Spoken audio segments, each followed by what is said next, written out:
Namo Bhagavate Sri Ramanaya. Salutations to Ramana, who shines in the heart of every being as a self. We begin today's satsang with a prayer by Kumari Uma Shripati. This will be followed by the chanting of the Muktaka trayam by Kumari Revathi Shankar.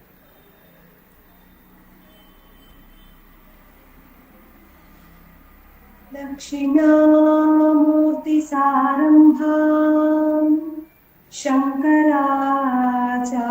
मध्यमां रमणाचार्य पर्यन्तां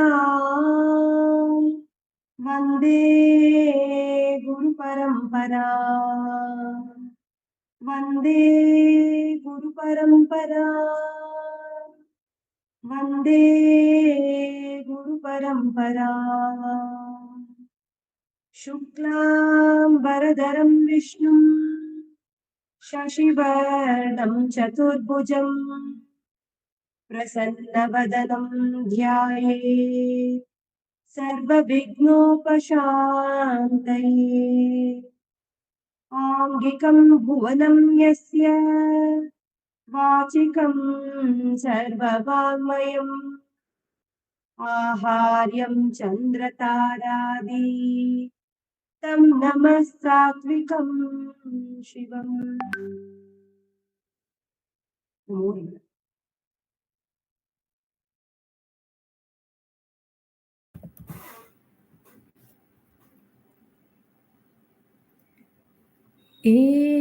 एकमक्षरम्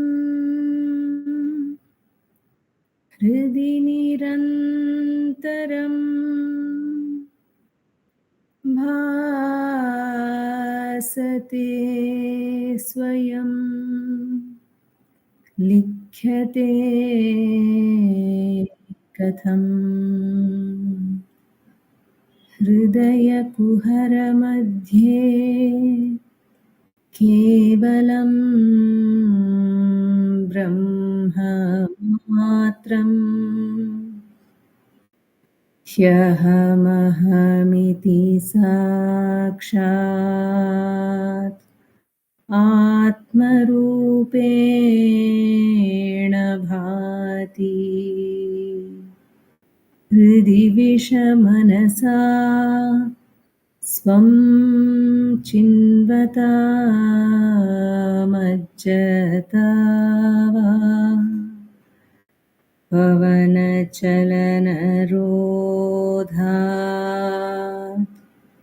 आत्मनिष्ठो भवत्वम्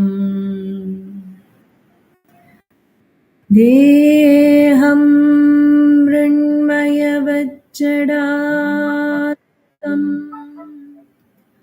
अहं बुद्धिर्न तस्यास्त्यतो नाहं तत्तदभावसुप्तिसमये सिद्धात्मसद्भावतः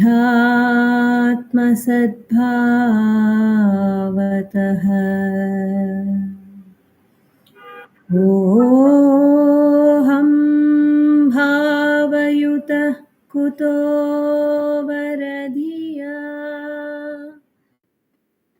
दृष्ट्वात्मनिष्ठात्मना सोऽहं स्फूर्तितया अरुणाचलशिवः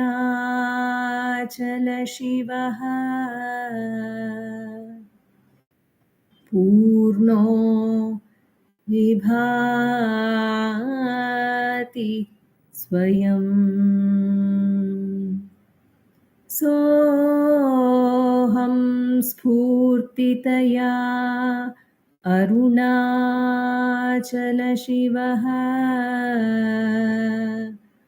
पूर्णो विभाति स्वयं। नमो रमण।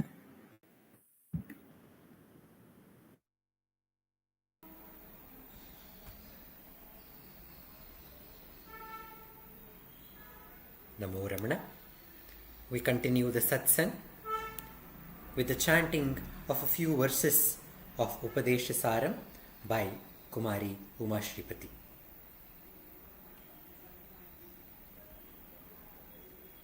नमो रमण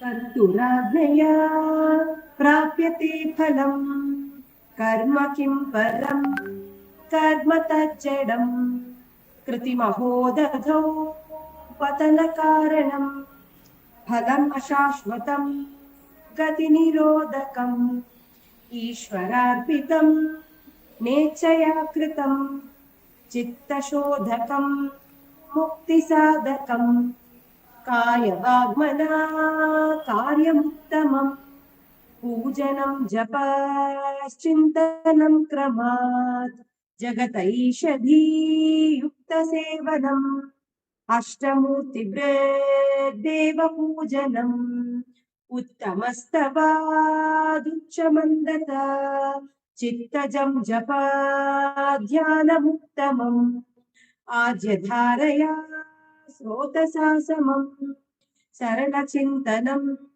विरलतः परम् वेदभावनात् सोऽहमित्यसौ भावना विदा पावनीमता भावशून्य सद्भावसुस्थिति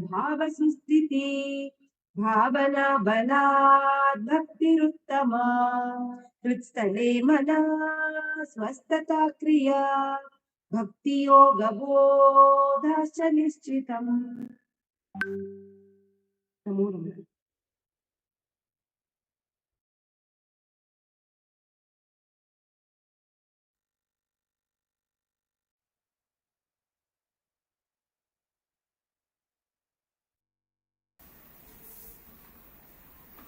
Now we have the offering of Ramananjali Sangeetam.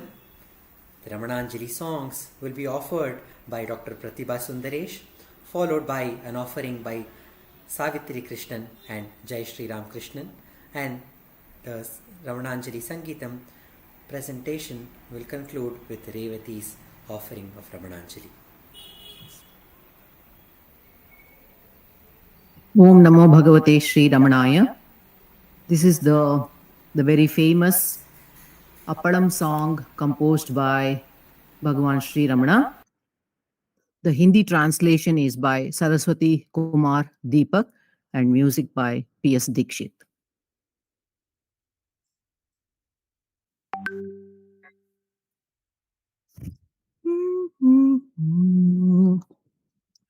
पापड़ों के गीत गाने का नियम अपनाइए पापड़ों के गीत गाने का नियम अपनाइए हो सदा संतुष्ट धीर धर के ही खाना चाहिए पापड़ों के गीत गाने का नियम अपनाइए क्या जगत में नित निरर्थक ही भटकने से मिला मौन की अनमोल वाणी से सुमन मन का किला हे दिया जो ज्ञान शिक्षक ने वही अनमोल है सत्य वरदान है जिसका न कोई मोल है पापड़ों के गीत गाने का नियम अपनाइए हो सदा संतुष्ट धीर धर के ही खाना चाहिए पापड़ों के गीत गाने का नियम अपनाइए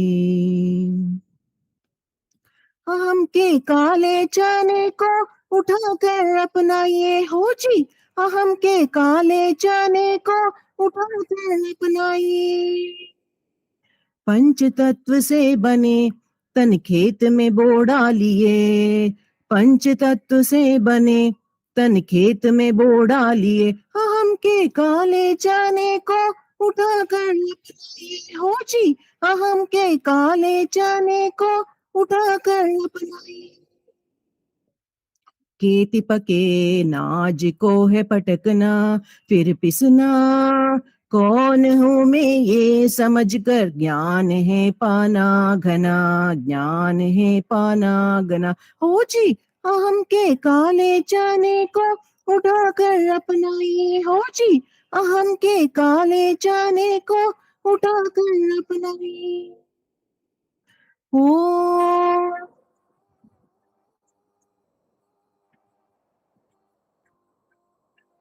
ज्ञान की खेती अनुपम मनोभव का चूर्ण है, परिश्रमों की साधना आराधना संपूर्ण है, आराधना संपूर्ण है। हो जी अहम के काले चाने को उठाकर अपनाइए। हो जी अहम के काले चाने को उठाकर अपनाइए। पापड़ों के गीत गाने का नियम अपनाइए। हो सदा संतुष्ट धीर धर के ही खाना चाहिए। पापड़ों के गीत गाने का नियम अपनाइए। हृदय की दहकी अंगटी पर इसे है सेकना, सेकने से पूर्व है पूरी दशा को देखना। ज्ञान चकले पर इसे बेलन, सहन का बेलन अब कर सहज है सब केलना। आत्मबल से है इसे अनुभव तुला पर तोलना। श्रम सहन की ये सुधा को आनंद घट में घोलना। ओ जी अहम के काले चने को उठाकर अपनाइए। हो जी अहम के काले चने को उठाकर अपनाइए। पापड़ों के गीत गाने का नियम अपनाइए। हो सदा संतुष्ट धीर धर के ही खाना चाहिए। पापड़ों के गीत गाने का नियम अपनाइए। ब्रह्मघृत में ये अनोखे पापड़ों को घोलिए। मौन की इसको रख कर तोलिए। ब्रह्मघृत में ये अनोखे पापड़ों को घोलिए। ज्ञान के घट में अंगीठी पर चढ़ा तलनाई से, यही आत्मानंद है हो कर मगन चकनाई से। अहम को चक कर समझना सिद्धियों का मूल है। यदि सनातन सत्य में समझा तो स्वयं की भूल है। पापड़ों के गीत गाने का नियम अपनाइए। हो सदा संतुष्ट दीर्घ के ही खाना चाहिए। पापड़ों के गीत गाने का नियम अपनाइए, अपनाइए, अपनाइए।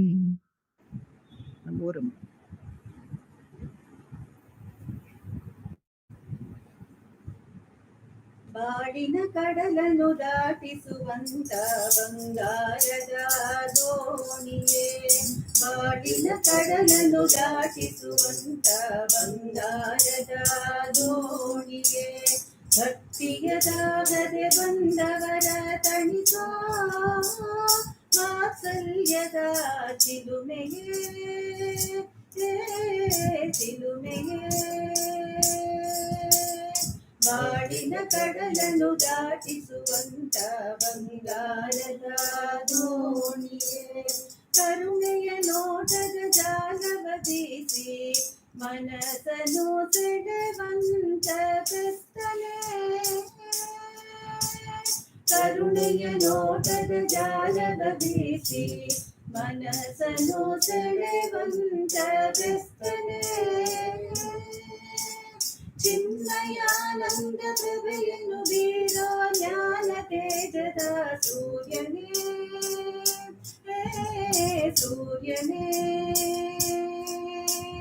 ಬಾಳಿನ ಕಡಲನ್ನು ದಾಟಿಸುವಂತ ಬಂಗಾರದ ಜೋಡಿಯೇ ಬಾಳಿನ ಕಡಲನ್ನು ದಾಟಿಸುವಂತ ಬಂಗಾರದ ಜೋಡಿಯೇ ಭಕ್ತಿಯ ದಾಗದೆ ಬಂದವರ ತಣಿಸೋ ವಾತ್ಸಲ್ಯದ ಚಿಲುಮೆಯೇ ಚಿಲುಮೆಯೇ ಬಾಳಿನ ಕಡಲನ್ನು ದಾಟಿಸುವಂತ ಬಂಗಾರದ ಜೋಡಿಯೇ ಪಾಪಿಗಳಾದರೂ ಪುಣ್ಯಾತ್ಮರಾದರೂ ನಿನ್ನಡಿದವರೆಗೆ ಬಂದೇನೆ ಪಾಪಿಗಳಾದರೂ ಪುಣ್ಯಾತ್ಮರಾದರೂ ನಿನ್ನಡಿದವರೆಗೆ ಬಂದೇನೆ ಅರುಣಾಚಲದಲ್ಲಿ ನೆಲೆಸಿರುವಂತ ಅಮೃತ ಸಿಂಧು ರಮಣ ರಮಣ ಯೋಗೀಂದ್ರನೇ ರಮಣ ಯೋಗೀಂದ್ರನೇ ಬಾಳಿನ ಕಡಲನ್ನು ದಾಟಿಸುವಂತ ಬಂಗಾರದ ಜೋಡಿಯೇ ಬಾಳಿನ ಕಡಲನ್ನು ದಾಟಿಸುವಂತ ಬಂಗಾರದ ಜೋಡಿಯೇ ಭಕ್ತಿಯ ದಾಗದೆ ಬಂದವರ ತಣಿಸೋ ವಾತ್ಸಲ್ಯದ ಚಿಲುಮೆಯೇ ಚಿಲುಮೆಯೇ ಬಾಳಿನ ಕಡಲನ್ನು ದಾಟಿಸುವಂತ ಬಂಗಾರದ ಜೋಡಿಯೇ ಬಾಳಿನ ಕಡಲನ್ನು ದಾಟಿಸುವಂತ ಬಂಗಾರದ ಜೋಡಿಯೇ ಬಂಗಾರದ ಜೋಡಿಯೇ ಬಂಗಾರದ ಜೋಡಿಯೇ. ಓಂ ನಮೋ ಭಗವತೆ ಶ್ರೀ ರಮಣಾಯ.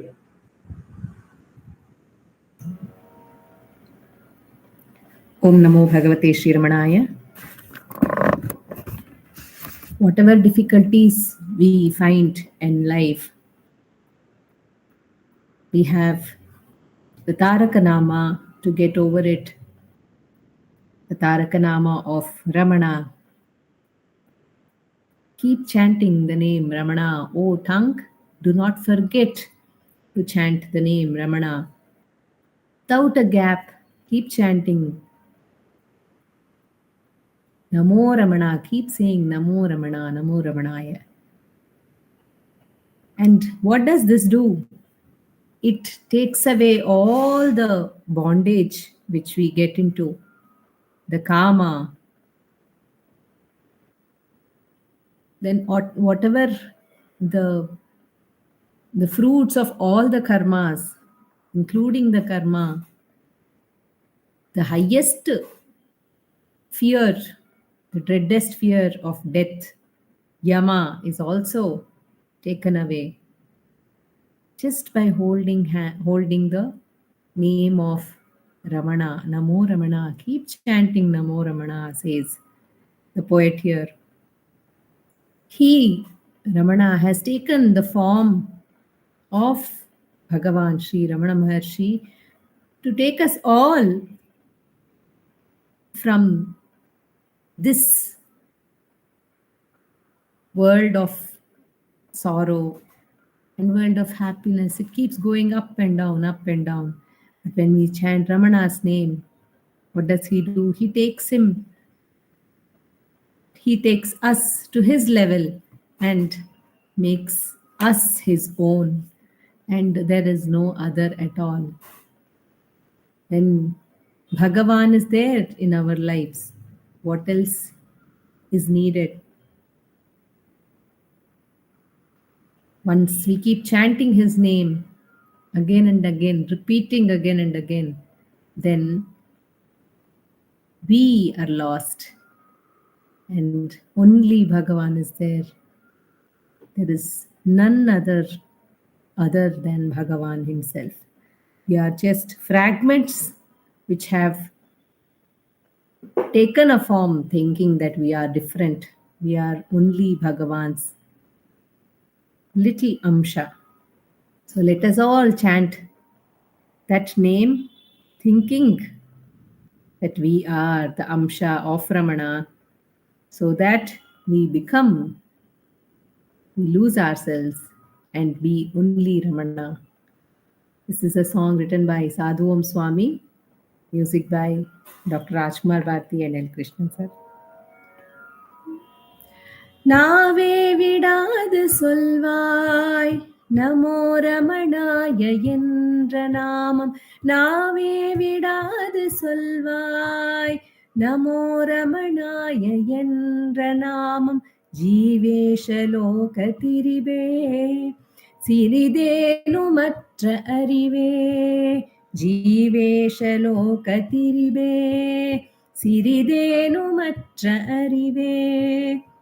நீ வேண்டுமாறு தருவான் நிலையான நெஞ்சினோடே.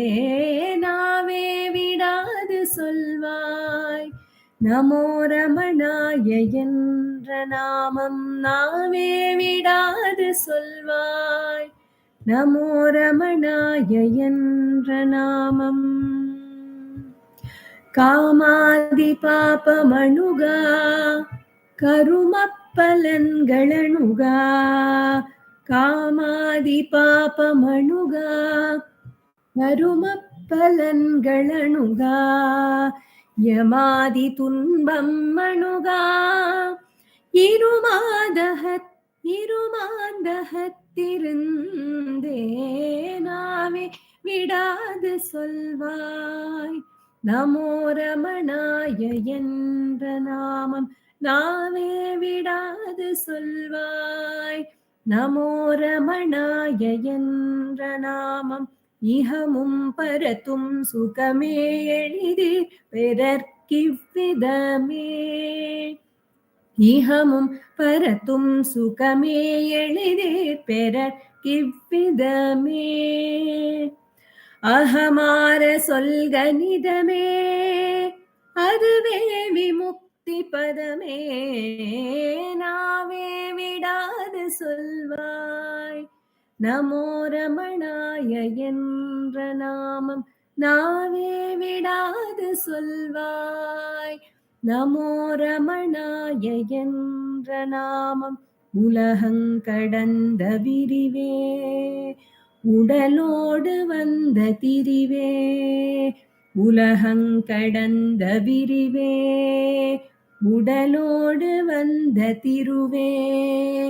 இலகும் சுகத்தினுருவே இணையற்ற ஞான குருவே.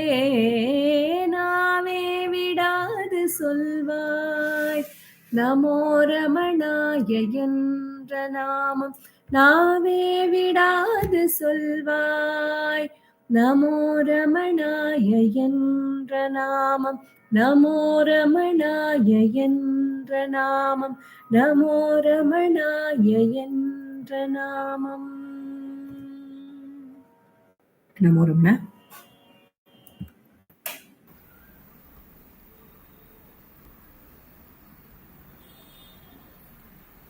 Namo Ramana. We have one more offering of Ramananjali Sangeetam by Srimati V. Radha. Namo Ramana to all. Today I have selected a song written by Sri Muruganatha Swami, and the Telugu translation for this is by J.H.B. Acharya, and the music is by Sri H.K. Narayana. శరణం స్వామి శ్రీరమణ నీవాడను నేనయ్యా. నా జీవితం చీకటిమయం వెలుగు నిమ్ము భాస్కరా. శరణం స్వామి Sriramana నీవాడను నేనయ్యా.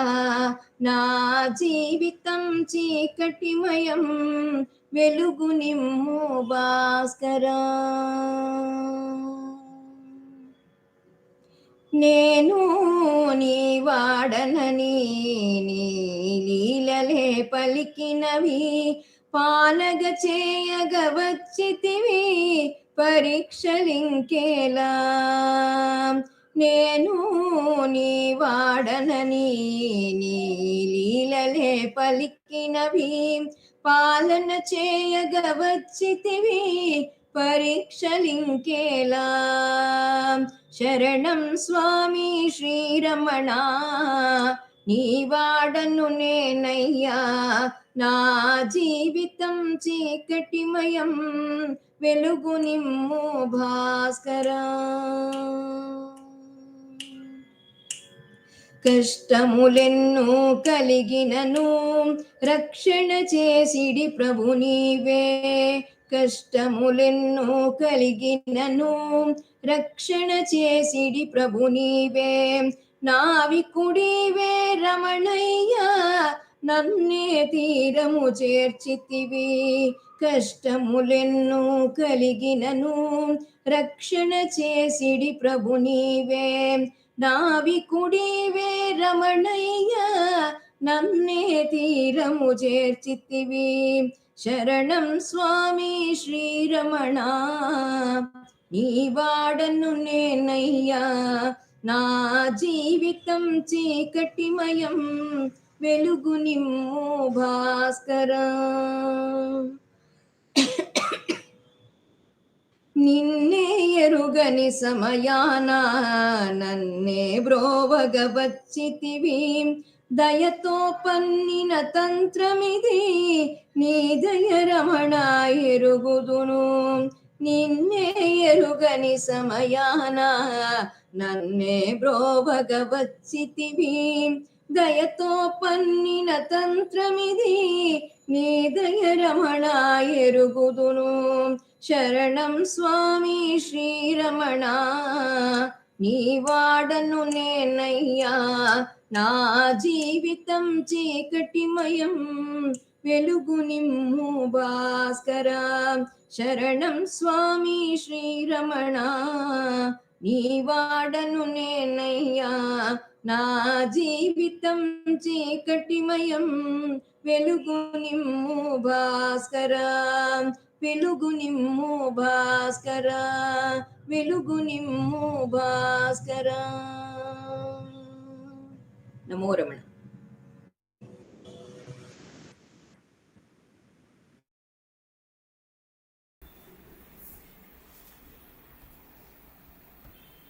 Namo Ramana. We continue the satsang with a reading and a sharing session by Sri Nandakumarji.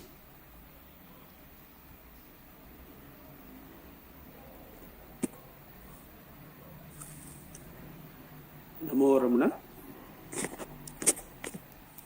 We continue to read from the work Ramana's Muruganar, and we are reading the contribution by Sadhuvam Swamigal, where he refers to Muruganar as the right hand of Bhagavan.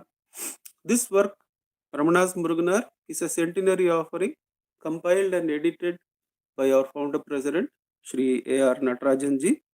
We find ourselves in the segment where Sadhuvam Swamigal is taking up the work Shri Ramana Jnana Bodham.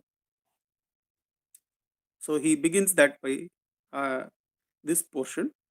We go back a little bit to what we did in the last satsang.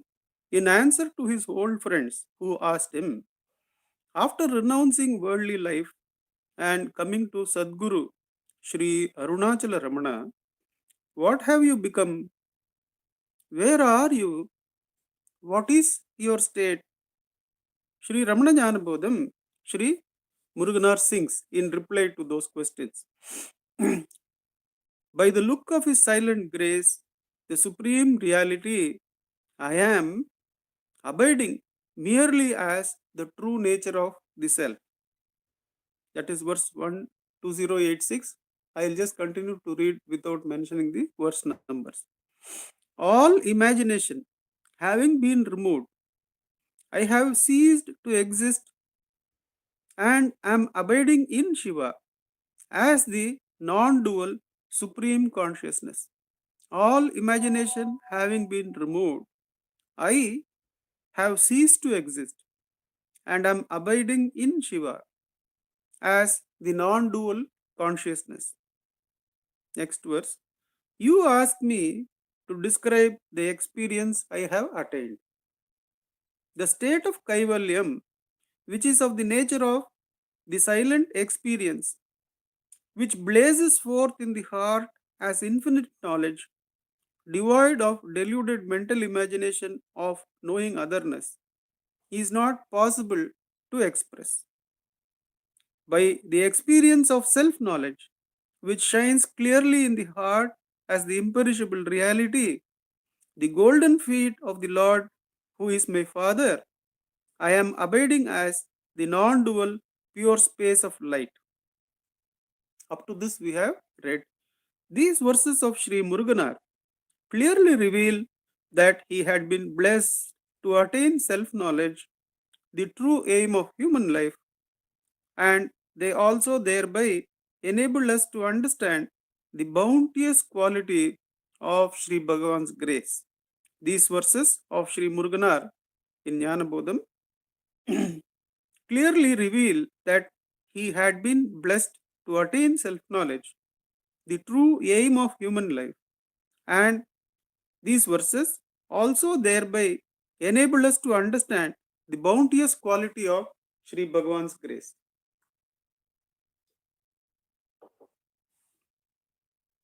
There are many good spiritual aspirants nowadays coming to Sri Bhagavan only to gain self-knowledge, who ask, by coming to Sri Bhagavan and by following his teachings, is there anyone who has attained the state of self-knowledge which he taught to be the true aim of human life?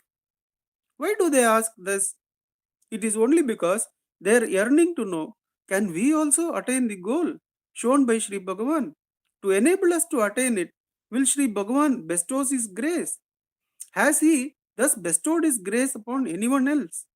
Among those true disciples who have attained self-knowledge by becoming receptacles of his grace, if there is anyone who can console and encourage new devotees like us by describing the great experience he has attained, touching his chest and publicly saying, "This is the fruit of Sri Ramana's grace," from his words of truth, we will gain the strength, we will gain the great strength and courage to follow in practice the teachings of Sri Bhagavan.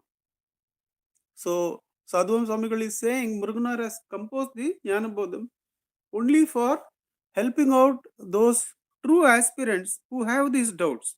Has anybody attained that grace?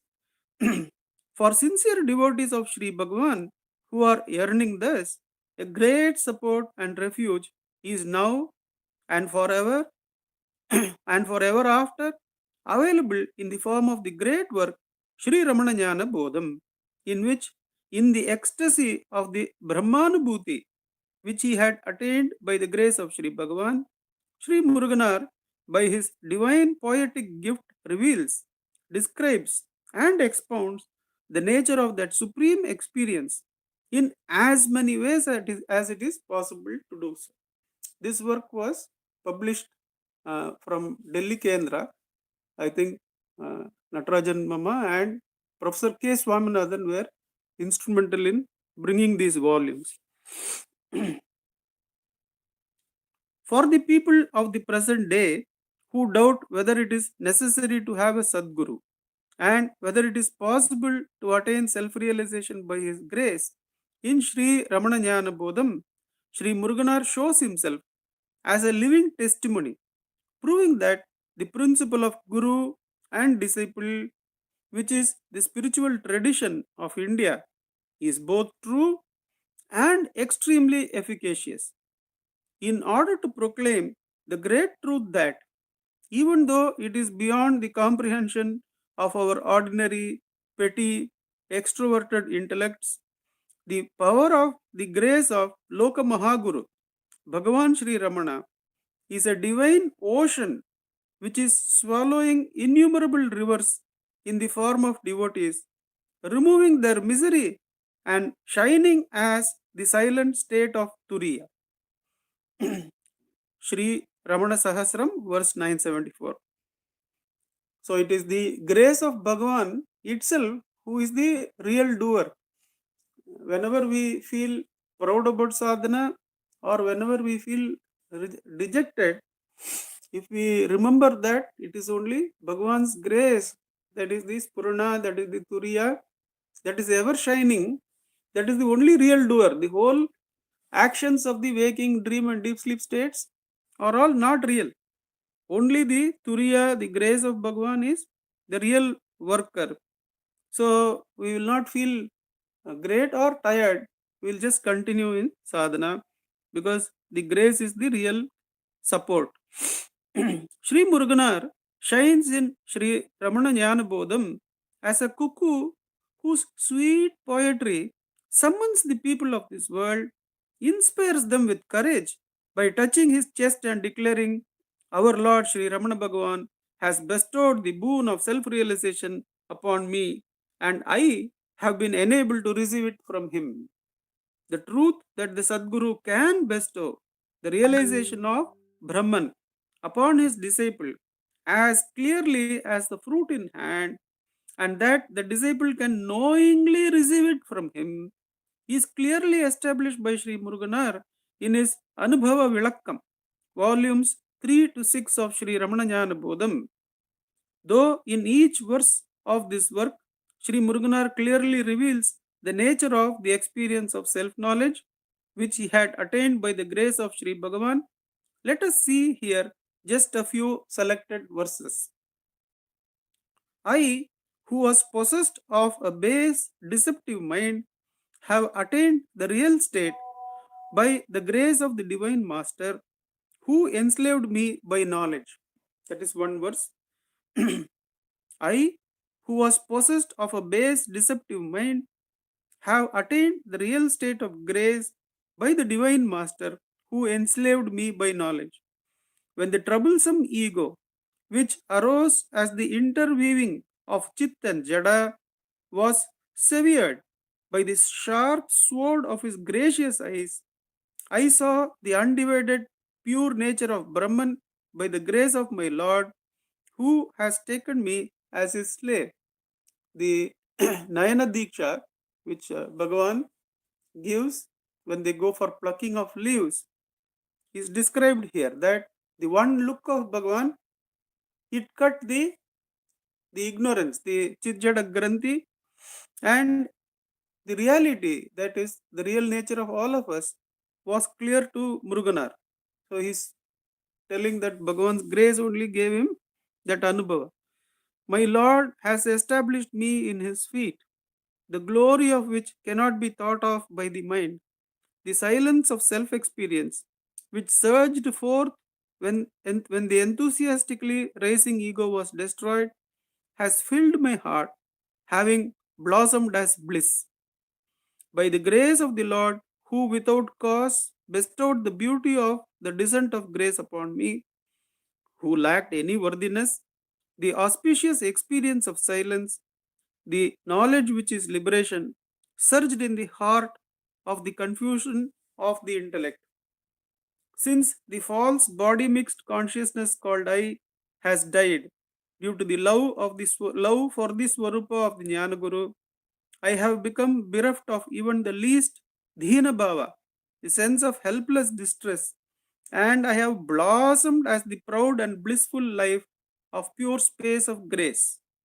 Having egotistically identified the filthy body as I had slipped down into a desolate waste. Having been awakened by him, who is the pure, gracious, divine knowledge, I have attained the supreme life of silent, natural consciousness, and I am flourishing as the perfect, pure soul. And so on he goes. But we will read this segment probably again, where Muruganar is putting himself down so that none of us feel ineligible for Bhagavan's grace. And so it is true that Bhagavan's grace can lift any one of us from any state into which we have fallen. And Muruganar, such a pure one, he debases himself as worse than the worst devotee, so that we don't feel left out. And that is something that we should identify with, that it is necessary to feel that dhina bhava, that it is only the fullness of grace that is totally responsible for our upliftment. Then the dhina bhava is removed. It's only by identifying with the complete ineligibility that is removed and grace fills us. But the whole journey is then understood to be initiated, continued, and to end in the grace of Bhagavan, which is the Swarupa. Om Namo Bhagavate Shri Ramanaya. Namo Ramana.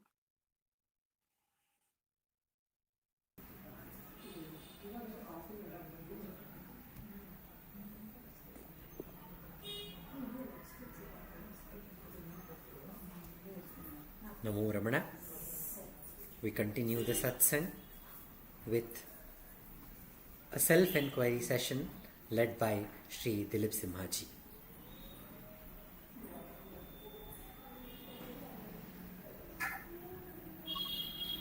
Namo Ramana.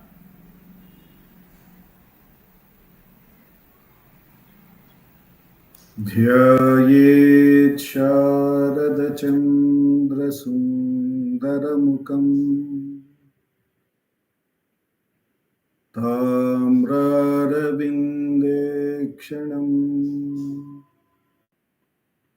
Bhaktabhishtabara Pradakaram Kaupinamatrojvalam Svatmanandarasānubhūti vivasham Sarvanavadyangakam Shrimantam Shri Ramaneshwaram Guruvaram Yogasanabhyasitam Dhyayet Shri Ramaneshwaram Dhyayet Shri Ramaneshwaram Dhyayet Shri Ramaneshwaram Hridaya Kuhara Madhye Kevalam Brahmamatram Yahamaham Sakshat Atmarupena Bhati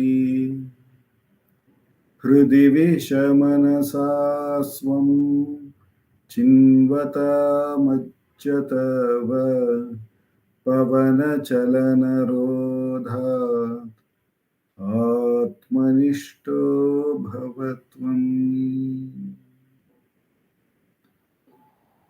We will commence the Atma Vicharam by listening to Bhagavan's Upadesham and meditating on it by His abundant grace.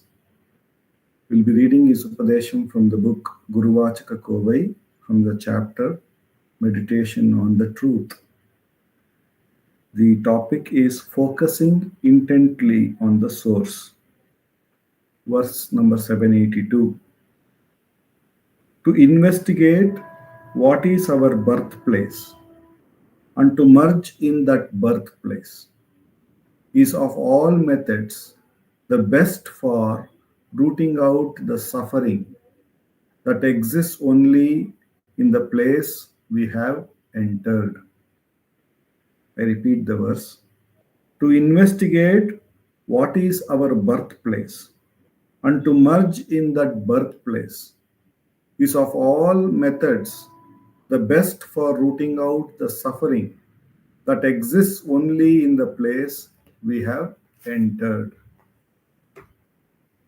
In this verse, Bhagavan is drawing us the importance of this Atma Vichara. What does this method bring about? By inquiring, who am I? When we trace the source of the I, in entering that source, as Nandakumarji was beautifully reading out from Muruganar Swami's experience, which Bhagavan had bestowed upon him. Bhagavan, as the source, will reveal that there is no sense of difference. There is all the duality, which is only a seeming idea, vanishes as soon as we enter that heart, or we enter that source.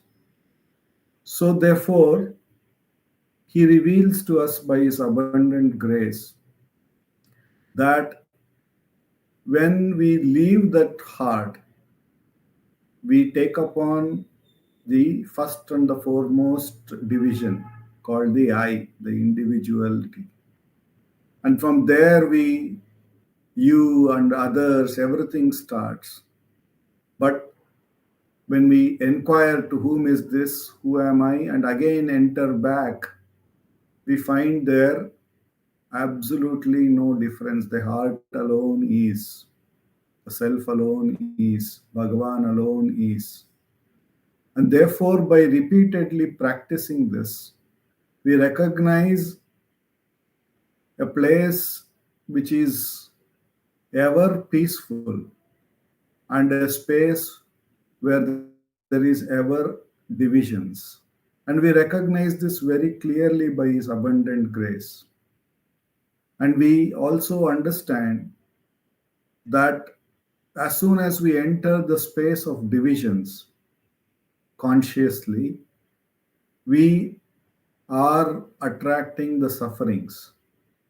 And by inquiring, by holding on to this method, even with effort, if we enter the source, there and there we feel that there is no divisions, no suffering, there is only the peace. This Bhagavan, by his abundant grace, will reveal, like the story of that cow, which Bhagavan says, which would often go out to graze in the neighbor's land and get beaten up, and eventually will return back, and finally it recognizes the same grass is available in its own shed and need not have to go out and get the beatings. In that way, Bhagavan reveals to us by his love that by inquiring to whom is this, who am I, when we enter the heart, there where all divisions are annihilated, the peace alone remains. The pure Satchidananda Swarupa alone remains. And therefore, Bhagavan is saying, by entering that heart, all the suffering would be left at the place where we would have entered. And we have to understand, when we leave that space of the self and get into the ideas that there is me and the self, that all that divisions, the suffering, we are entering the suffering, says Bhagavan here. He goes on to say in Ramana Paravidya Upanishad, just as a woman suffering intolerably in her father-in-law's house obtains peace in her mother's house, so the mind, harried by samsaric suffering, wins peace by returning to its source.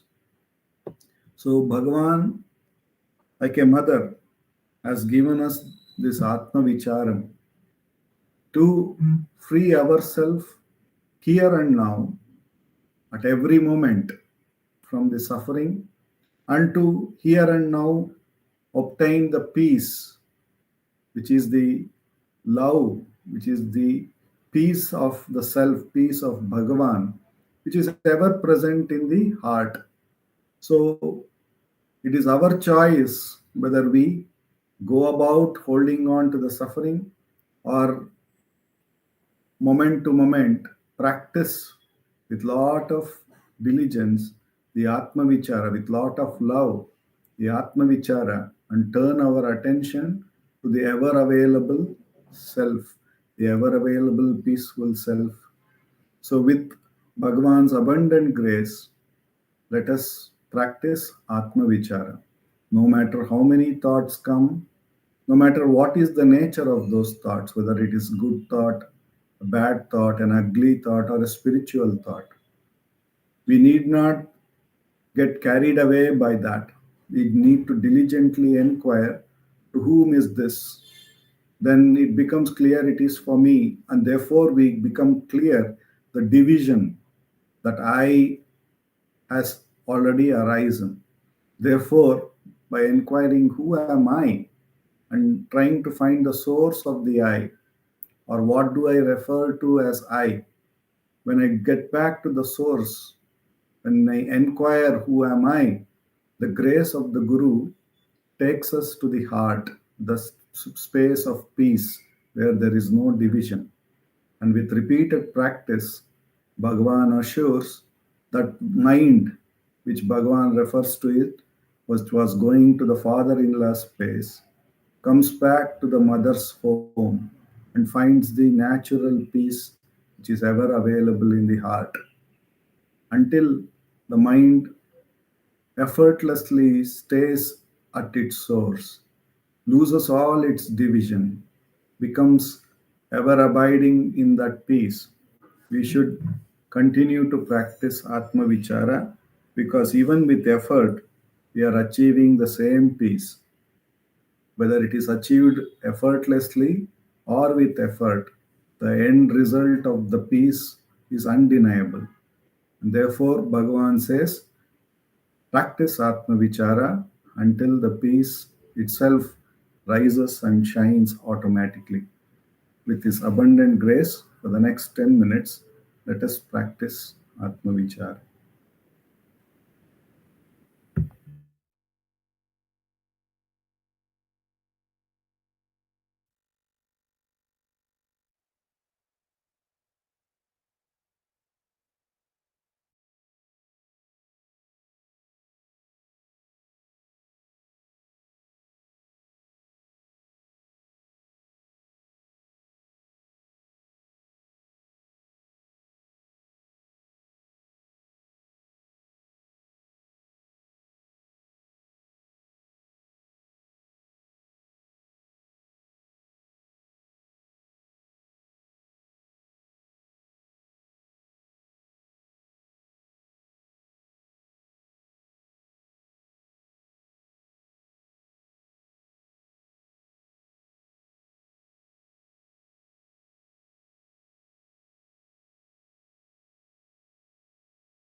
Namo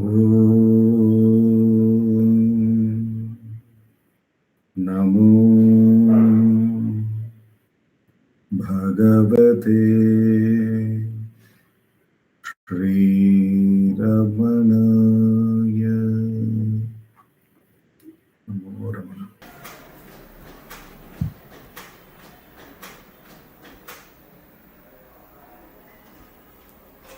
Namo Ramana. We have the sharing by Sri Venkatesh Deshpande.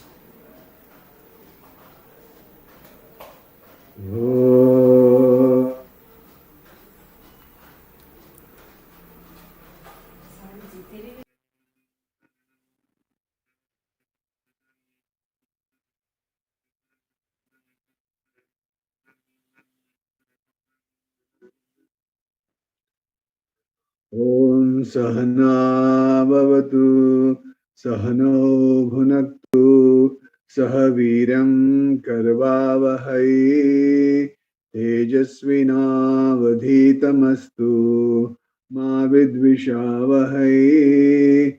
Om Shanti Shanti Shanti.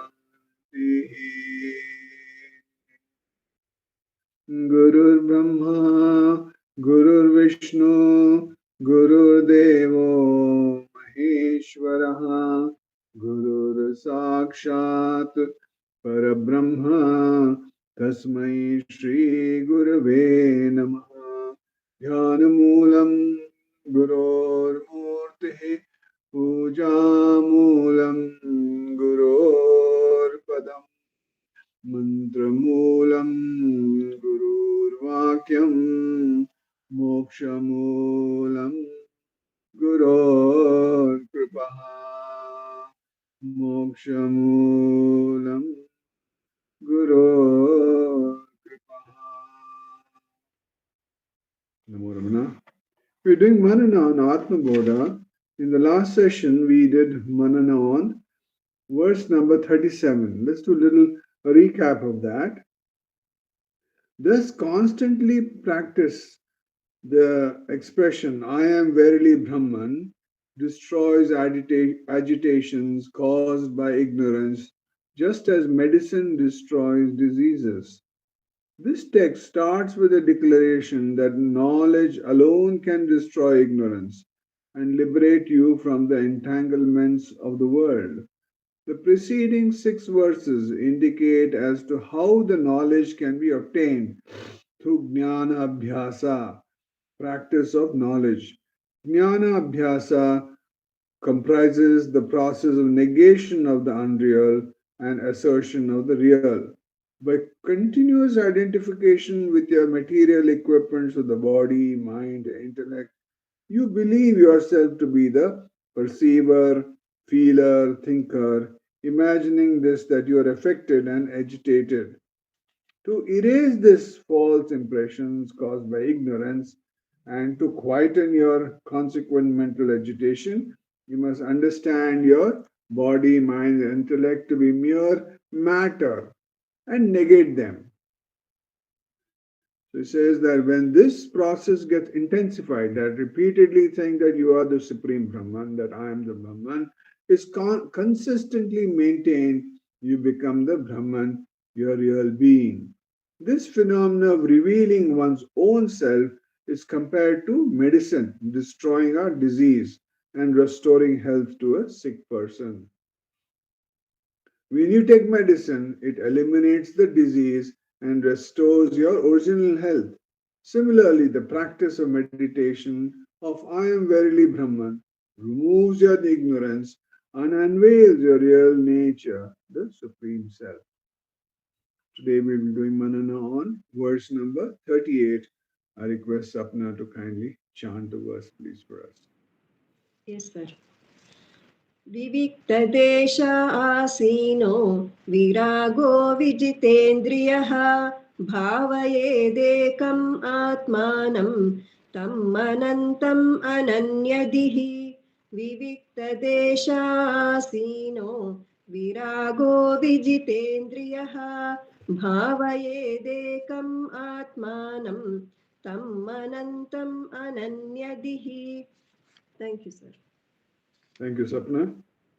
Seated in a solitary place, free from desires, and with the senses controlled, one should meditate on that infinite Atman without any other thought. After preparing yourself for discovering the Atman through the processes of negation and assertion, the actual procedure in meditation is given here. Atman is the innermost core of your personality, lying beyond your matter vestures.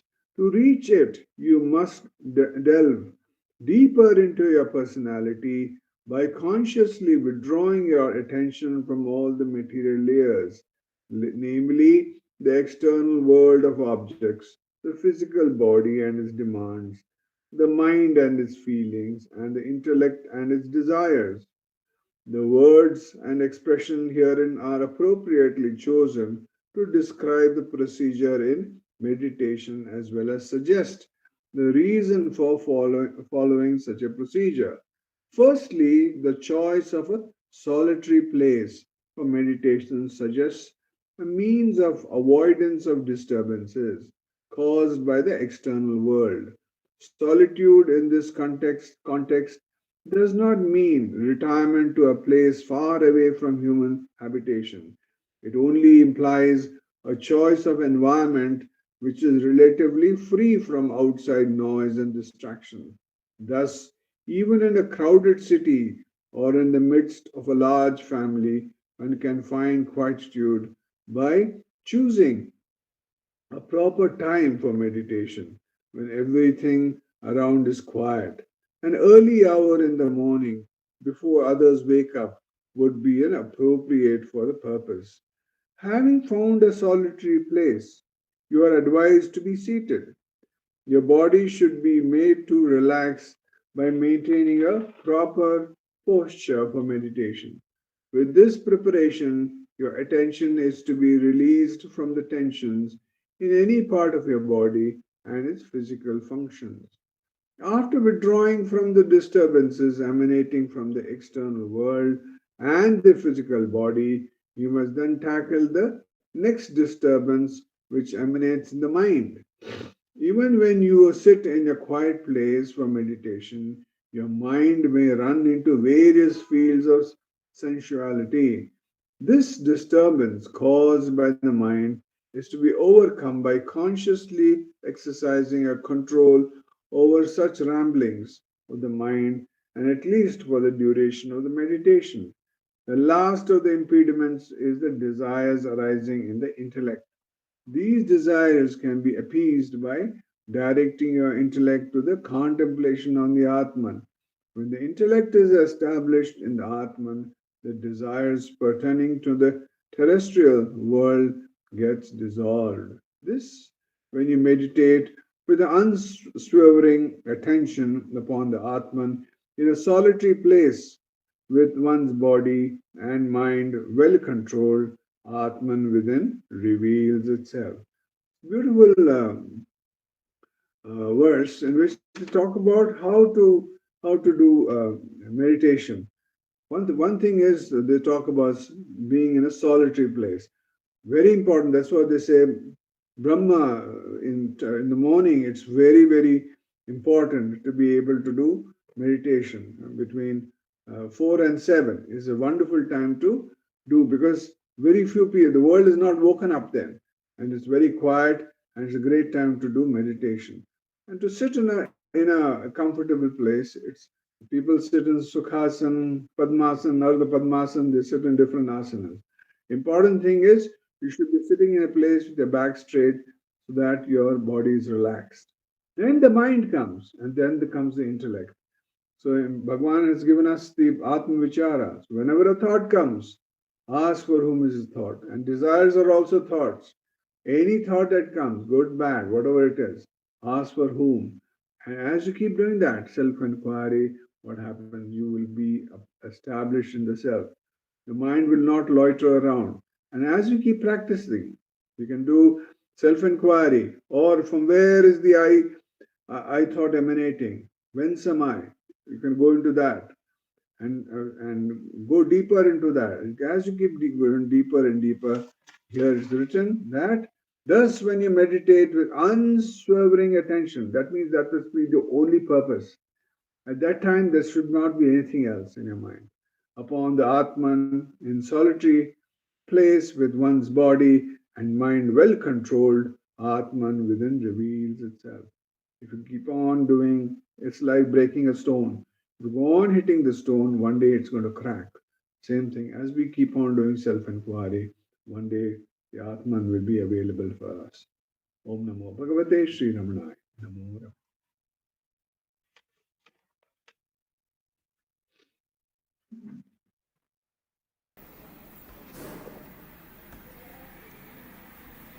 Namo Ramana. Thank you, Venkatesh Deshpande ji. We move on to the next part of the satsang, where we are meditating on the verses of Ramanacentre. Ramanacentre are 40 verses in adoration of Ramana, written by Ganapati Muni, but they have been compiled and given to us in this format as Ramanacentre by Bhagavan himself. And this is being chanted every day in the morning, the offering of milk to Bhagavan at the Ramaneshwara Mahalinga Sannidhi, and we are meditating on those verses.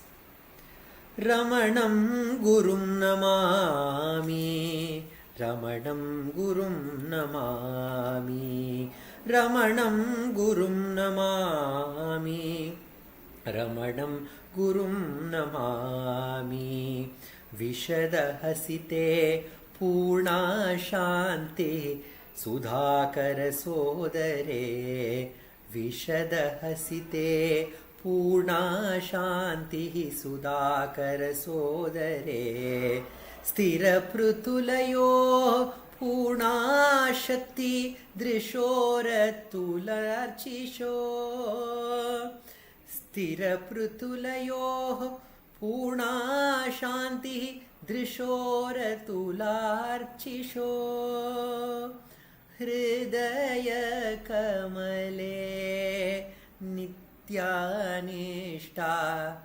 Bahishcha Sarat Prabhe, Ramana Bhagavan Kovamoni Samastava Bhutale, Ramanam Gurum Namami, Ramanam Gurum Namami.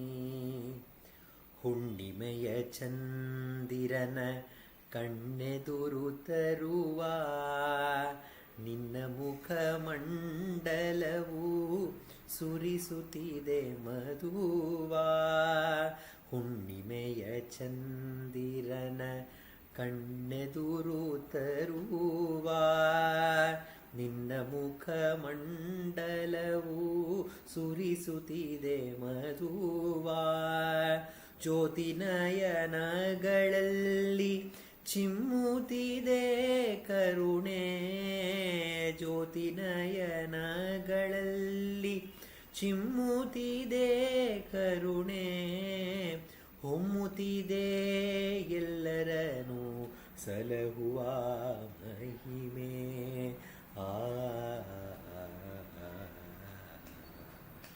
ಬಂದೆನೋ ನಿನ್ನ ಬಳಿ ನೊಂದು Ramana,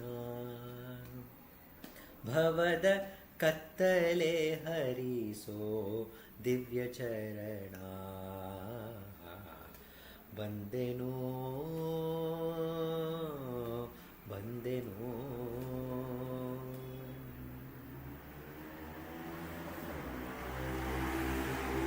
Ganapati Muni sings of that sweet, transparent, pure smile of Ramana.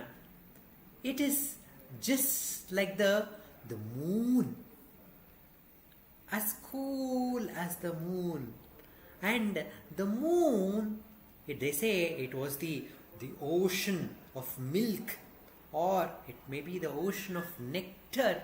From that, when the suras and asuras were churning that milky ocean, from that churning arose this moon, which is full of that milk or the nectar, and it spreads out that nectar. It's so sweet as the nectar. So the great poets, they describe something which is so beautiful, so cool and so sweet as the moon. And Ganapati Muni says Ramana's smile is like the moon. And I remember a sharing of an incident which Kanakammal tells to us. She tells that when I was staying at Tiruvannamalai, the stay was very, very difficult because I was alone. I was only young women who were staying at Tiruvannamalai. And when it used to rain very, very heavily, all the water used to gush inside the house because the house was little lower. And with the water, some snakes also used to enter into the house, making it very, very difficult to stay, and it was very, very fearful. And she says when she would have in the rope which they used to dry all the clothes or the saris or the dresses that she used to wear, and she had to be very, very careful. She had to take a big stick and tap the rope before taking the clothes, because any time snakes would be crawling on those ropes or sitting on the rope, and she had to be very, very careful, and she had to tap. When she used to tap, the snake used to fall down, and then once it goes, she was taking her clothes. So it was a very, very difficult situation to stay, and she would have made her mind that today I am going to tell Bhagavan that it is getting difficult to stay here. I am going to leave Tiruvannamalai and I am going to go away. So with that resolve to tell Bhagavan, she used to go to Ramanashramam. And as soon as she entered Ramanashramam, Ramana used to see the devotees and smile or nod his head or just blink his eyes, and that small gesture was enough. Kanakammal used to forget about all her problems, and she used to be filled with peace. Such was the power of his sweet smile.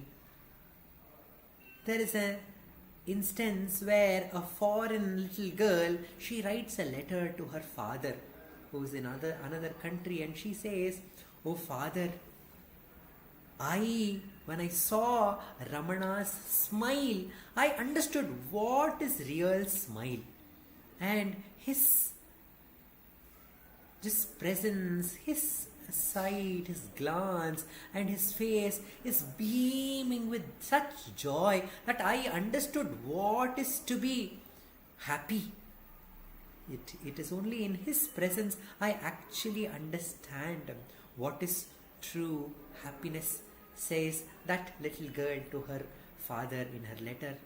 So such is the glory of his smile. And his eyes, Sadhu Om Swami says, his eyes looks like very, very soft eyes, just like a cow's innocent glance. But he says, be aware, it is full of power. It is like the sight of a tiger which is seeing its prey. And once we are caught in the jaws of the tiger, then there is no escape. We have to become the tiger. The tiger will swallow us and make us itself. So Ramana is that tiger who, just by his glance, he captures the heart of the devotees and he completely swallows up their mind and fills it by his presence and making every being he himself. Such is the power of his glance, and he ever abiding as the self in the heart. Hrit Kamale, Hridaya Kamale, Nitya Nishta. He is ever abiding in that heart. He is ever abiding in his true self. And just by his abidance in the self, he is spreading that radiance everywhere. We have heard of the F.H. Humphrey's account where he says, I see that his body is just like a corpse. Ramana's body is just like a corpse. But the God's radiance, it is radiating terrifically. Such was the brilliance of Bhagavan Ramana. There's a beautiful instance where H.K. Narayana sir was part of this LP recording, and there was this paragraph of Satyamangalam Venkatramaya where he describes Bhagavan's body as the golden colored one. And because there was the limitation of the time in that LP record, they had to cut one of the charanas. And they decided that this last charana, which talks about Bhagavan as the golden bodied one, that should be removed, and that we will not sing in this LP recording. And H.K. Narayana remarked, oh, are we removing this beautiful paragraph? That's this beautiful stanza. And actually that describes Ramana. Ramana really has that golden, bright body.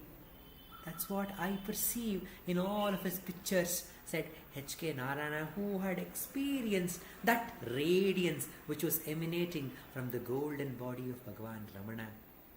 And in the last line of this verse 36, Ganapati Muni says, Oh Ramana, how can I describe your silence? What kind of silence is this? There is no parallel on earth, my Lord Ramana, says Ganapati Muni. Ramana is described as the one who is always silent. Many devotees and have perceived him as the silent sage who never spoke.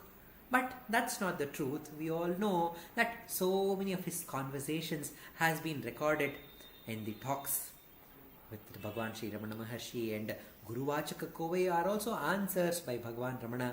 The Ramana Gita are the answers recorded by Ganapati Muni, and Ramana himself has sung many songs on Arunachala, the Appalam Patu which was presented today, and all these songs and words have come from Bhagavan Ramana. But what was the difference?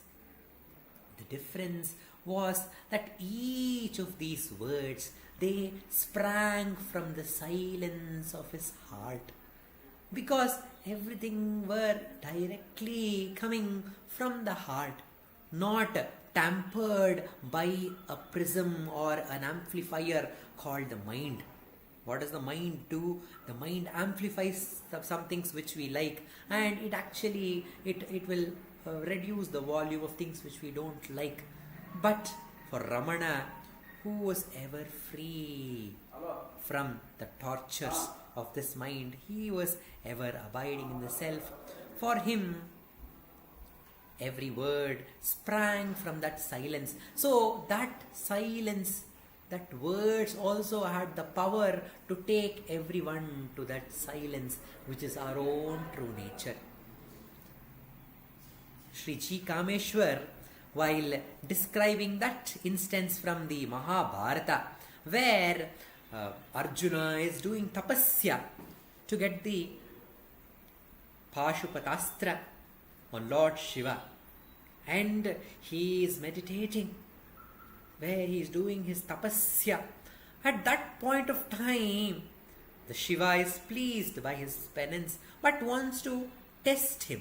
So when Shiva dressed up as a hunter, he enters the forest, and as soon as Shiva enters the forest, they say that Vyasa he describes that the whole forest became silent.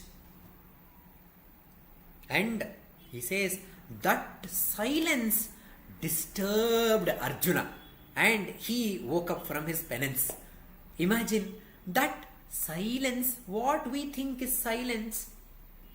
We think silence is some sounds are always coming. We are so used to that sound that we consider that is silence. But it is only in the presence of Ramana we understand what is the true silence. The silence is not, Bhagavan says, Mauniyai Karpol Malaradirandal Maunamidamo Arunachala. If you are silent like a rock, is that the true silence? It is not the silence of just being still or inactive or dull, but Ramana's silence was dynamic, and his silence was that which was ever full. It was not inactivity, but it was full of activity. Nandakumarji says, Bhagavan says that it is when we do self-enquiry, we are not being inactive, we are not being lazy, but it is mulu muyarchi, that is, it is full of effort. So we can see that Bhagavan's silence was not inactivity, but it was full of power. And Bhagavan himself describes Arunachala, oh Arunachala, you seem to be still and silent, being inactive and like a non-living being, but you are not that. You are full of power. You are like the magnet which is drawing all the devotees towards you. You are drawing all the seekers towards you. Such is your power, and such was the silence of Bhagavan Ramana. And how can we ever describe that silence? The languages, there are many languages. There are Indian languages and there are so many foreign languages. But there is something which is common in all the languages. That is the silence. And Ramana, he embodies that silence which connects everyone. That silence which engulfs everyone. Such is the glory of Bhagavan Ramana. And to reveal us this truth, that we are that silence, we are that full power which he is beaming from his glance. We are that sweetness which his smile is ever. It is overflowing from his smile, which sweetness is overflowing. We are that sweetness. To reveal that truth, he is ever abiding in the self, and he has shown us by example to get back to our own true self, to be ever abiding in the heart, and to teach us this secret. Ramana has come into our lives. Om Namo Bhagavate Sri Ramanaya. We continue the satsang by a sharing by Dr. Sarada. She has been meditating on the verses of Ramana Ashtottara written by Vishwanatha Swami.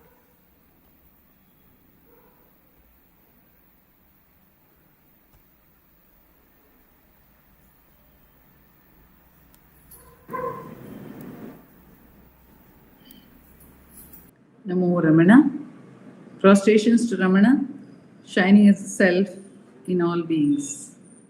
By the immense grace of the self, manifest as Ramana, in this part of the satsang, we are meditating on the Ramana Ashtottara, the 108 names of Bhagavan, and we are meditating on the Nama Om Virupaksha Guhavasaya Namaha. And those years of Bhagavan in Virupaksha cave, we meditated on the composition which Bhagavan had made to cure Mother Alagamma's fever. And the Virupaksha years, they are amazing years, 16 years. And before the Muni came to Bhagavan, we also looked at Gambiram Sheshayar and Shiva Prakasham Pillai, the questions and answers to Bhagavan, which he answered writing on sand, writing on a slate, and how these have been preserved for posterity, for all of us, for the entire universe. So, those were the years when this happened, and it was during the Virupaksha years that Ganapati Muni also came to Bhagavan, and that was a turning point, because all that we see of all the beautiful name, the Ashtottara has 108 names, but the first name, the Nama of Bhagavan, which we are all familiar with and which is very dear to us, is the Nama Ramana. So that name, Ramana, was given to Bhagavan by Ganapati Muni. And Ganapati Muni came to see Bhagavan in 1907. Bhagavan was about 37 years old. Muni, a year elder to him. Bhagavan was about 37, 38 in November 1907. So, Muni was about his 40th year, and he was in great anguish. Muni was in great anguish because he's a great tapasvi. Muni is a great tapasvi, Ganapati Muni. It is like he was born for tapas. And he was passionate. His life was about tapasya. And he was known to be the Amsha, or the incarnation of the power of Ganapati. Before he was born, his parents had visions. His father was meditating in Kashi in a Ganapati temple when he could see a divine child emanate from the idol of Ganapati, and that divine child came and entered into him. So he was convinced that this baby who is to be born, he is the power of Ganapati. At the same time, the mother of Ganapati Muni, she visited a temple of the sun god in Asaravalli. There she saw a divine lady coming with a pot of fire, and she placed that pot into that huge, that Agni, that Jyoti, that spark, or what can one say, that light, that embodied that light. We see in Bhagavan's life also the light. But here it was the light of the sun, it was fire that was handed over to her by the divine being, and that lady then disappeared. So these were the divine experiences which both the parents had before Ganapati Muni was born. And Ganapati Muni was therefore named and called Ganapati by the father, but the mother used to call him Surya because she believed that he is the incarnation or the power of the sun, as she was blessed in the temple of the sun god. But in the manner of divine providence, till he was about 5-6 years of age, Ganapati Muni would not speak at all. He was not speaking. And he was sickly. Much of the time he was sickly. So when they felt that this sickly child is there, what is the play of the Supreme? Where on the one hand, there are signals that this great child is going to be born, a divine child is going to be born. But on the other hand, this child is so sickly, cannot even speak, does not eat properly, and many remedies which they tried did not work. Finally, the remedy, which was branding on the forehead, a kind of branding on the forehead was done, which activated the nerves as it was suggested. So it was thought. But the time had come and Ganapati Muni started speaking, and he was an extraordinary intellect. His was an extraordinary intellect. Within a few years, he had mastered astrology. He had written or cast his own almanac. He was extremely good in astrology. And he had also started studying the other Vedas and the scriptures. But most of all, he was an adept at astrology at that young age. He was about 12 years old. And his mother was fully pregnant. On one day, she was sitting near him. He was studying some text. And the mother felt it is time for her delivery. And so she asked him, Surya, if a woman was to deliver children now, what would be the future of those children? Because she felt he's so good at astrology, why not ask him? And he, who was looking and reading some text without even looking up at her, without seeing in what condition she was, why she was asking, that she was asking about herself, without registering any of these things, he replied, saying, at this point of time, if a delivery was to happen, then twin children will be born, and the children will die, and the mother will also die. And his uncle, who was nearby, he admonished him, Ganapati, what are you saying? You are saying something to your own mother. Is this the prophecy that you have to give to your mother at this juncture?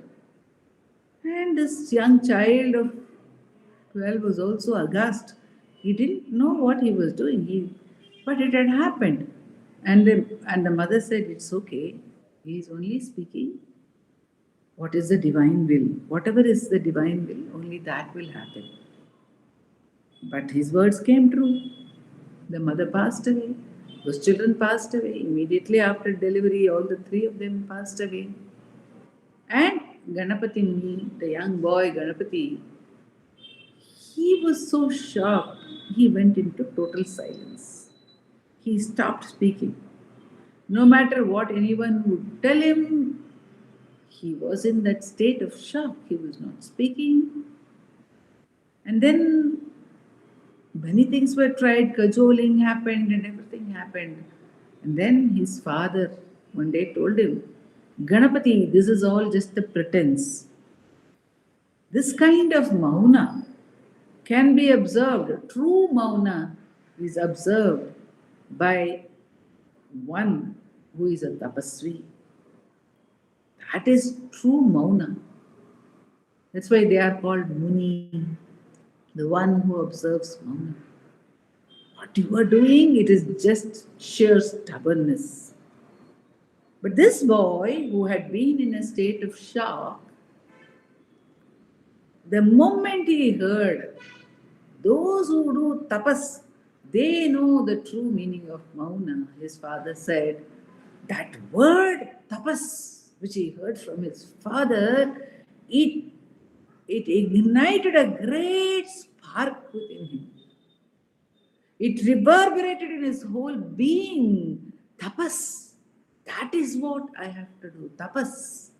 So he spoke spontaneously and asked his father, Father, what is tapas? I want to do tapas. And the father, of course, at that point of time felt, this is a young child. You may not understand what is tapasya. So he guided him. He said, that is all right. After some time, tapasya you can take up. But right now you are a student. So the father guided him. He guided him to be a student, guided him to do upasana according to their family tradition of Sri Vidya, guided him to get married. But underlying all this, there was this great yearning for which the Muni also kept going to different places, kept trying to pursue tapasya.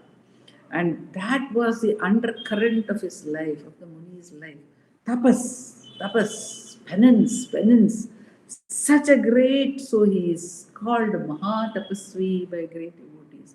And that tapasvi, after all that tapas, not just an ordinary scholar, not one who has read and understood any part or even the whole of the Vedas, but one who through tapas, extraordinary tapas, who had done crores of mantra japa, including crores of Shiva Panchakshari japa, to whom all other skills would come by the sleight of the hand, so simply because of the power of his tapasya.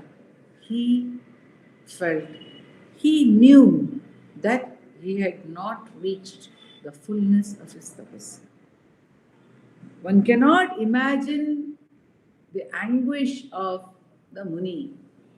Very often people say he was a scholar, he told Bhagavan, whatever I have read or learnt is of no use. No, it is far beyond scholarship. It is a tapasvi. It is one who has given his life every moment to penance, who suddenly feels, in spite of all this, I am not having an answer.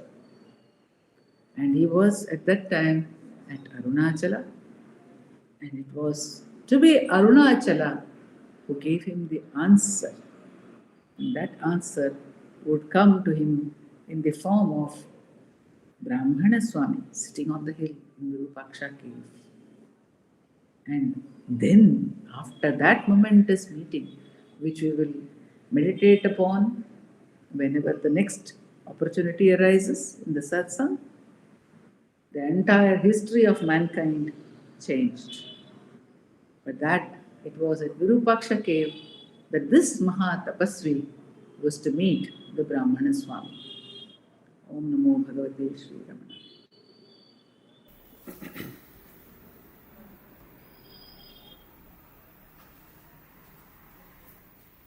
Namo Ramana. We have the chanting of Arunachala Aksharamanamalai by Srimati V. Radha.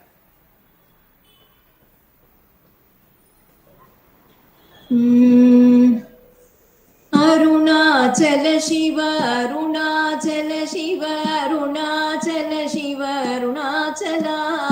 Arunachala Shiva, Arunachala Shiva, Arunachala Shiva, Arunachala. Sombiyaய் சும்மா சுகமுண்டுறங்கிடர் சொல்வேரென் கதி அருணாச்சலாம். சௌரியம் காட்டினை செழக்கற்றதென்றே சலியாதிருந்தாய் அருணாச்சலம். நமலியற் கேடா நான் என்னுறுதிகள் நாடி நின்னுருவேன் அருணாச்சலம். ஞானம் இல்லாதுன் ஆசையற்றழவர ஞானம் தெரித்தருள் அருணாச்சலம். நிமிரு பொனியும் மலர்ந்தில்லை என்றே நேர் நின்றன என் அருணாச்சலம். தத்துவம் தெரியாதத்தனை ஊற்றாய் தத்துவம் இதுவென் அருணாச்சலம்.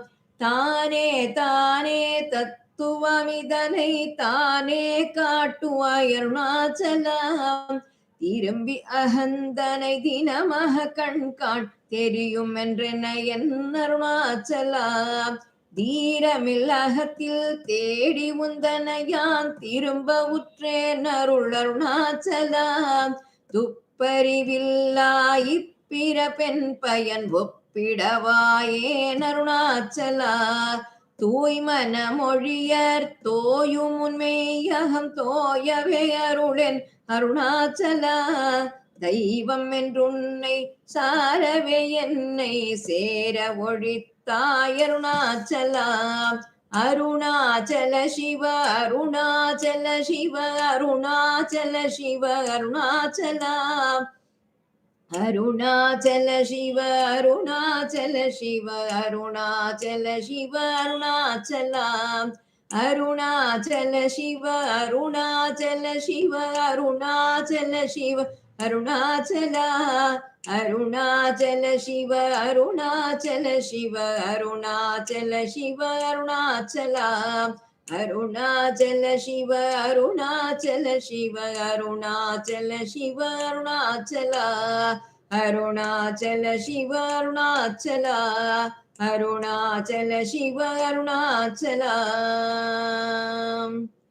अरुणाचलं வாழி அன்பர்களும் வாழி அக்ஷரமணமாலை வாழி. நமோ Ramana. Namo Ramana. We conclude today's satsang with the Ashtottara puja to Bhagavan, which will be done at the altar of Sri Dileep Simha ji. The chanting of the Ashtottaram will be Vaibhavji and Prarthana, followed by Uma Shripati, and the Arati song will be rendered by Ujwal Jagadeesh.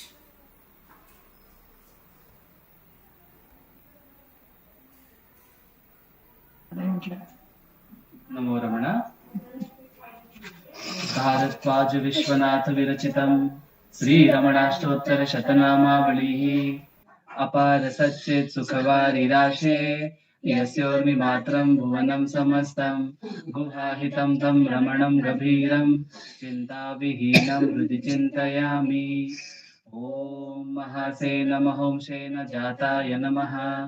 ॐ श्रीरमणाय नमः. ॐ गुरवे नमः.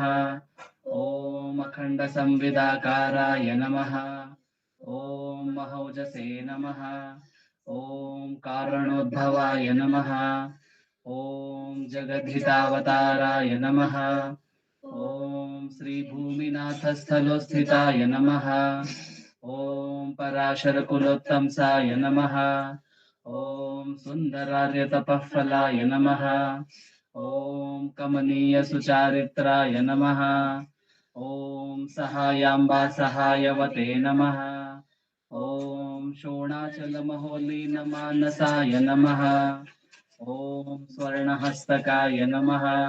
ॐ श्रीमद्द्वादशान्तमहास्थले लब्धविद्योदयाय नमः. ॐ महाशक्तिनिपातेन प्रबुद्धाय नमः. ॐ परमार्थविदे नमः. ॐ तीव्राय नमः. ॐ पितृपदान्वेषिणे नमः. ॐ इन्दुमौलिना पितृमते नमः. ॐ पितुरादेशतः शौर्णशैलं प्राप्ताय नमः. ॐ तपोमयाय नमः. ॐ उदासीनाय नमः. ॐ महायोगिने नमः. ॐ महोत्साहाय नमः. ॐ कुशाग्रदिये नमः. ॐ शान्तसङ्कल्पसंरम्भाय नमः. ॐ सुसन्दृशे नमः. ॐ सवित्रे नमः. ॐ स्थिराय नमः. ॐ तपक्षपितसर्वाङ्गाय नमः. ॐ फुल्लाम्बुजविलोचनाय नमः. ॐ चन्द्रिकासितहासश्रीमण्डिताननमण्डलाय नमः. ॐ चूतवाट्यां समासीनाय नमः. ॐ चूर्णिताखिलविभ्रमाय नमः. ॐ वेदवेदान्ततत्त्वज्ञाय नमः. ॐ चिन्मुद्रिणे नमः. ॐ त्रिगुणातिगाय नमः. ॐ विरूपाक्षगुहावासाय नमः. ॐ विराजदचलाकृतये नमः. ॐ उद्दीप्तनयनाय नमः.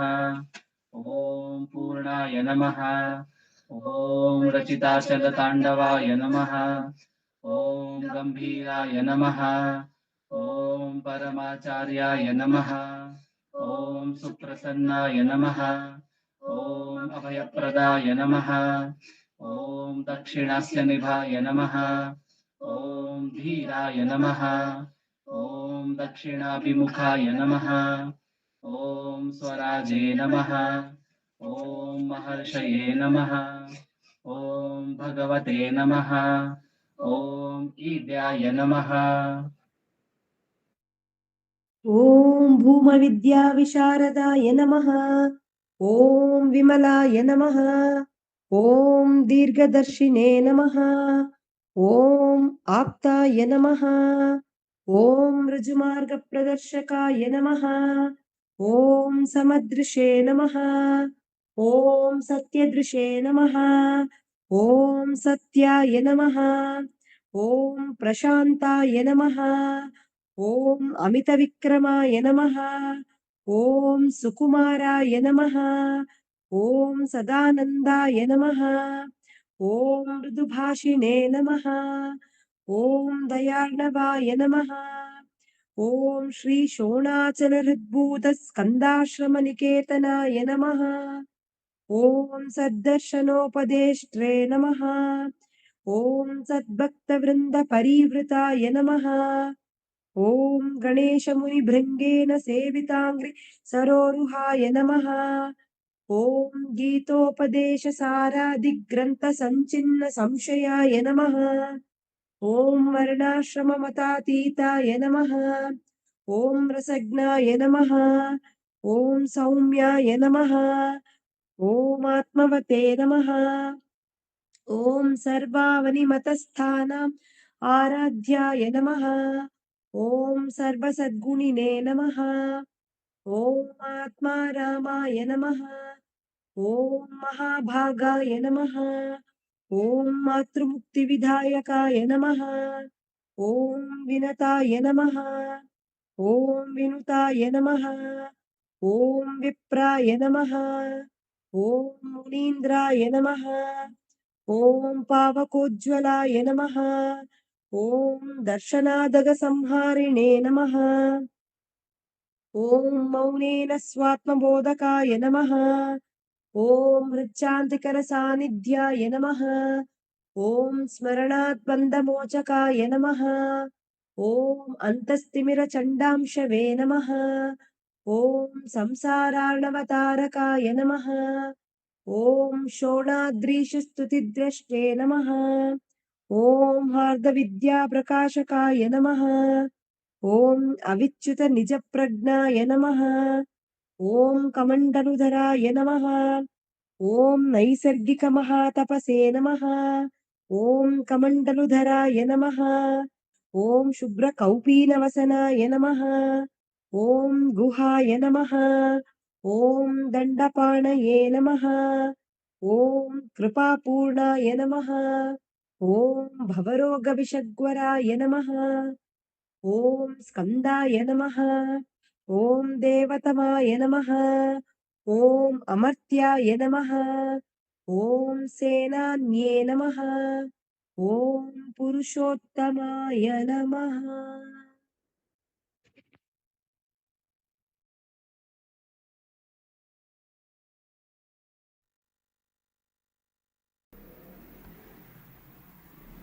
ॐ श्रीरमण भगवते नमः। श्रीरमणाष्टोत्तरशतनापूजां समर्पयामि। यस्थाणोररुणाचलस्य पदयोः स्मृत्याजनिं प्राप्यत दिव्यानुग्रहसुप्रवाहविवशस्तादात्म्यभावं गतः हृन्निष्ठस्वगभीरनित्यतपसा लोकान् पुनास्येकराट् तस्मै श्रीरमणाय ते नमैदं लोकोत्तरज्योतिषे।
नमो नमो नमो रमण सदाशिव प्रभावरण नमो महर्षि नमो महर्षि नमो नमो नमो रमण सदाशिव प्रभावरण नमो महर्षि नमो महर्षि दर्शन सुख मंगल मुख सकल जीव हित सम्मुख ब्रह्म संगिये नमो नमो नमो रमण सदाशिव प्रभावरण नमो महर्षि नमो महर्षि सदा तुष्ट सदा हृष्ट सदा शिवानंद पुष्ट परम महर्षि ब्रह्मनिष्ठ समदर्शी नमो नमो नमो रमण सदाशिव प्रभावरण नमो महर्षि नमो महर्षि ನಮ್ಮ ಮನವದೊಂದು ಕಾಡು ನೀನರಿತಿಹೆ ಅದರ ಜಾಡು ಹಿತವನರಿತು ನೀಡು ತೆಮ್ಮ ಕೊರೆಯ ತಣಿಸಲೈ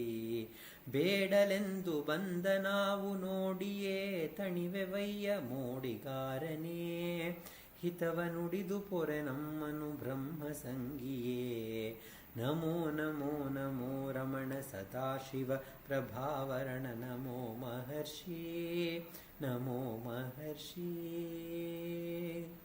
बोलो भगवान श्री रमण महर्षि की जय।